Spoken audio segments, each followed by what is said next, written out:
Avant que la vidéo commence, je voulais juste vous dire que c'était l'une des vidéos les plus stressantes au monde à tourner parce que vraiment, il y avait tellement d'action et aussi, vous allez voir que dans cette vidéo, c'est l'une des plus importantes parce que c'est là que tout va changer dans notre vie. Bon, ce qu'il faut savoir, c'est que, je sais pas si c'était nous qui faisions trop de bruit ou alors que c'était juste les zombies qui attiraient des gens. Bref, je sais vraiment pas, mais il y avait des vrais humains qui venaient s'établir dans notre quartier.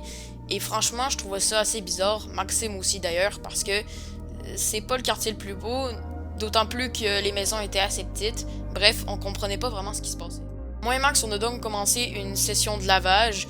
Et puis, après ça, on est allé s'endormir dans notre lit jusqu'au lendemain.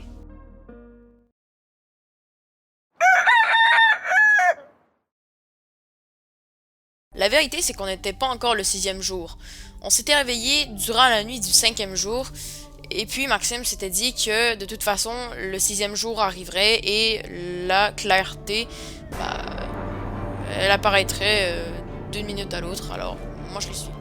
À la place de toujours retourner là où il y avait l'emplacement des garages, cette fois-ci on est allé vers le bas si je peux dire, et on est tombé sur une autre gang de survivants. Bon, cette fois-ci, ils étaient pas qu'un seul, ils étaient plusieurs, il y avait même des sacs de couchage un peu partout dans la maison. C'était vraiment un groupe. On a donc commencé à fouiller un peu la maison et en même temps à tout nettoyer parce qu'il y avait quand même encore beaucoup de survivants transformés en zombies.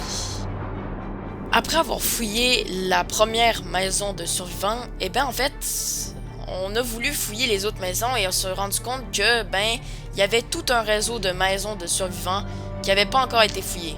Le problème, c'est qu'ils étaient hostiles et donc on devait les éliminer.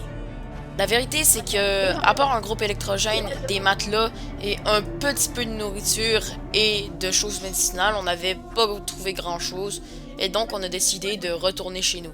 On était vraiment content qu'on aille trouver cet endroit, sauf que ça nous avait pas servi pour autant. Ce que je vous ai pas dit, c'est qu'on a pris des matelas. Pourquoi? Parce qu'on savait qu'il y avait de plus en plus de survivants qui arrivaient. On avait d'ailleurs eu la preuve grâce à ceux qu'on avait rencontrés. Et donc, on se disait que peut-être qu'il y en avait qui allaient être gentils, donc amical, et qu'on pourrait vivre avec eux. Je viens d'ailleurs de me rendre compte à quel point on n'est pas original. Ah, c'est vrai quand même, je veux dire, on fait que de la fouille, puis on revient à la maison, puis encore de la fouille, puis on revient à la maison. Au final, à un moment, on va commencer à être vraiment plein en stock dans notre maison et on n'aura plus aucun espace pour nous. Après que je sois débarqué du véhicule, on a commencé à avancer vers une maison avec une horde d'environ 8 ou 9 zombies. On les a éclatés un par un, puis quelque chose d'inattendu s'est produit.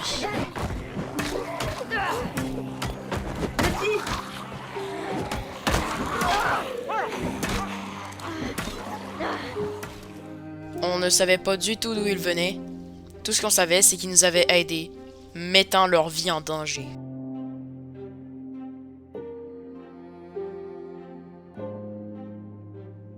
Nathan. Et l'autre? Il s'appelle... ouais.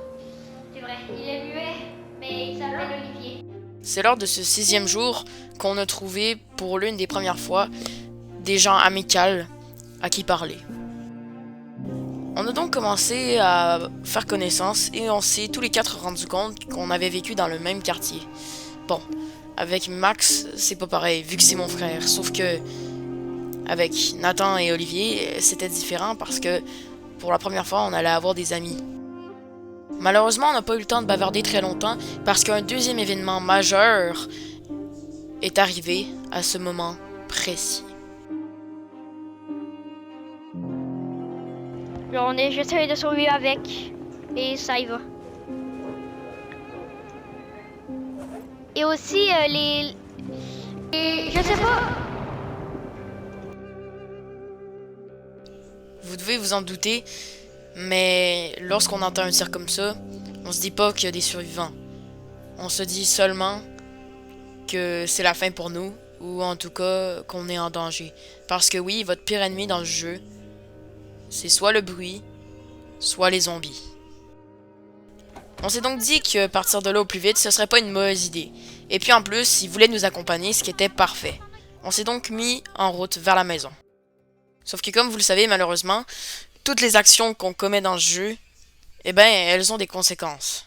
Et ce tir, c'était ça, la conséquence.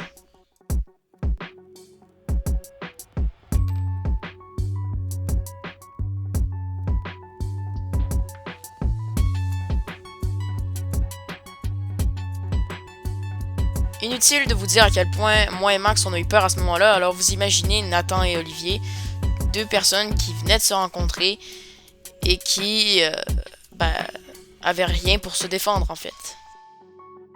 Bon, je sais que de votre point de vue ça peut sembler un peu lâche, mais oui, moi et Olivier, pendant que Maxime et Nathan étaient en train de s'acharner à battre tous les morts-vivants qui entouraient notre maison, on était en train d'avoir la belle vie, à tout stocker ce qu'on avait pris durant notre petit voyage.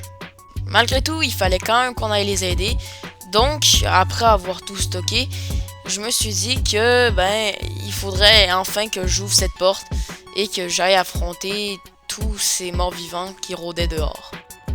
Ce qui avait bien fait par contre, c'est qu'on avait barricadé. On avait donc un peu l'avantage sur le fait qu'ils pourraient pas casser les fenêtres.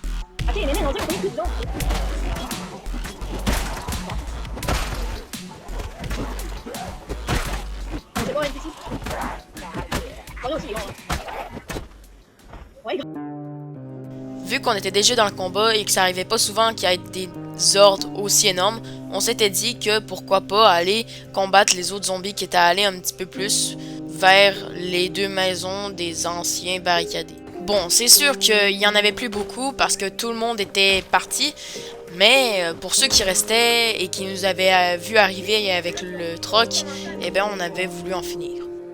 Il y avait quelque chose d'autre que je voulais faire pendant que les gars étaient tous les trois entre eux, et ben c'était de creuser des tombes. Parce que je sais que ça a l'air idiot, mais je voulais vraiment quand même respecter toutes les personnes qui étaient mortes. Tout de suite après, j'ai commencé à ramasser des cadavres pour ensuite les mettre dans les gros trous que j'avais faits. Ce qu'il faut dire, même si je l'ai déjà dit dans une des vidéos précédentes, c'est que c'était vraiment essoufflant et quand je voyais les gars rigoler entre eux, j'avais vraiment envie de taper la discussion avec eux, mais je savais que je devais le faire pour tous ces zombies qui sont morts au combat. J'avais aussi eu une idée, pourquoi pas, tant qu'à faire, à cause de toutes ces planches qu'on n'avait toujours pas utilisées, faire des tombes. Je sais, c'est complètement bizarre de faire ça vu qu'on pourrait l'utiliser pour bien d'autres choses, mais on avait tellement que ça me tentait vraiment de l'utiliser pour ça. Après ça, les gars m'ont demandé de les rejoindre à l'intérieur, ce que j'ai trouvé bizarre. Je me demandais donc ce qui se passait. Quelqu'un avait été mordu? En fait, pas du tout. Ouais, non, je pense que je suis pas supposé montrer ces images.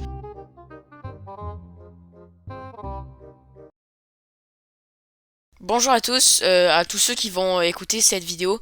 Je sais que d'habitude mes vidéos finissent souvent avec le titre de la chaîne, sauf qu'en fait cette fois-ci je voulais finir avec ce petit message. Vraiment, n'hésitez pas à vous abonner parce que ça fait quand même 4 vidéos qu'on sort et puis je veux vraiment pas être forceur, mais s'il vous plaît, abonnez-vous, ça fait toujours plaisir. Et puis ça pourrait peut-être nous motiver, Max, moi et mes deux autres amis, à continuer à faire nos vidéos. Bref, on va toujours continuer à les faire, mais si vous voulez vous abonner, n'hésitez pas parce que ça pourrait vraiment faire plaisir.